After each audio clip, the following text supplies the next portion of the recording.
আসসালামু আলাইকুম রহমতুল্লাহি আবরাকাতু। বন্ধুরা, আজকে আমি চলে আসছি সেই যশোর থেকে চুয়াডাঙ্গা জেলার কেশরনগর গ্রামে।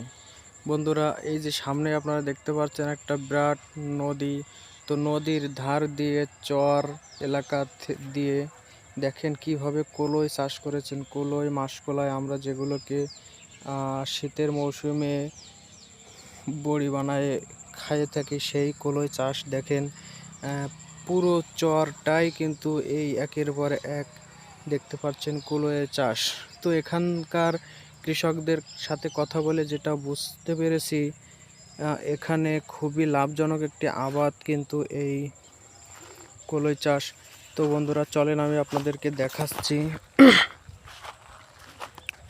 কলই চাষ।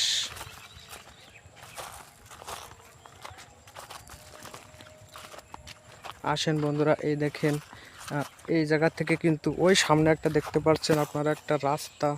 তো রাস্তা থেকে নিয়ে এই যে বরাবর কিন্তু এই যে নদীর ধার পর্যন্ত কলইয়ের আবাদ করেছেন।